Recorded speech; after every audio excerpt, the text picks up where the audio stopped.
दिल्ली की एक पुरानी हवेली में रहती थी मीना, एक बुज़ुर्ग महिला और उनका पोता राहुल। राहुल कॉलेज का स्टूडेंट था और उसका ख्वाब था एक मशहूर पेंटर बनने का। मीना जी खुद एक जानी मानी कलाकार थीं। उनकी पेंटिंग्स पूरे देश में मशहूर थीं। पर राहुल को मीना जी की कलाकारी के बारे में ज़्यादा जानकारी नहीं थी। एक दिन राहुल मीना जी के कमरे में गया और उन्हें पेंटिंग करते हुए देखा। राहुल ने पूछा, दादी आप इतनी अच्छी पेंटिंग्स कैसे बना लेती हैं? मीना जी मुस्कुराई और बोली, राहुल बेटा, कला सीखने की कोई उम्र नहीं होती, मैं तो अभी भी सीख रही हूँ। राहुल थोड़ा हैरान हुआ। उसने कहा, पर दादी आप तो इतनी मशहूर कलाकार हैं, आपको और क्या सीखना है? मीना जी ने अपने पोते को पास बिठाया और कहा, राहुल ज़िंदगी में सीखने का सिलसिला कभी ख़त्म नहीं होता बेटा, हर रोज़ कुछ ना कुछ नया सीखने को मिलता है।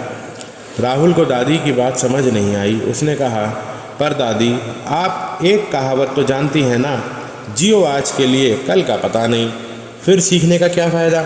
मीना जी ने राहुल को एक कहानी सुनाई। कहानी कुछ इस तरह थी दोस्तों। बहुत समय पहले एक जंगल में था एक बूढ़ा शेर। शेर जंगल का सबसे ताकतवर जानवर था। सभी जानवर उससे डरते थे। शेर को अपनी ताकत पर बहुत घमंड था। वो सोचता था कि उसे किसी से कुछ सीखने की ज़रूरत नहीं है। एक दिन जंगल में एक छोटी लोमड़ी आई।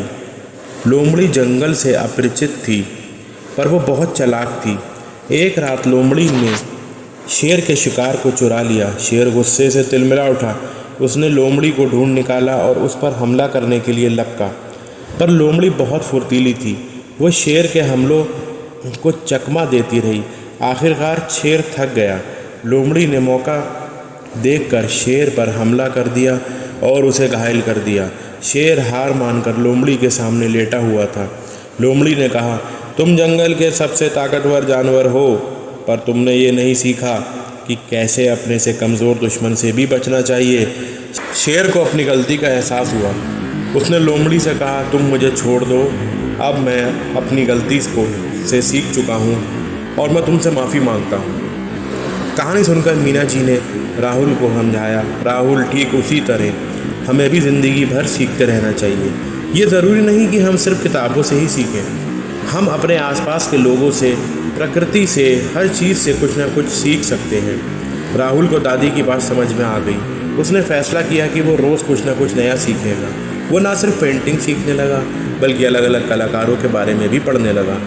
राहुल के कॉलेज में एक आर्ट कंपटीशन हुआ दोस्तों। राहुल ने उसमें हिस्सा लिया।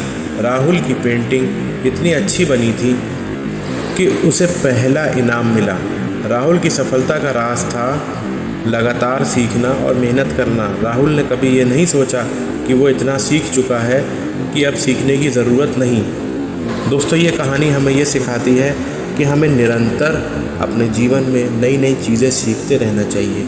इसी से ज़िंदगी हमारी इंटरेस्टिंग बनती है और हम ज़िंदगी में सफल हो सकते हैं दोस्तों।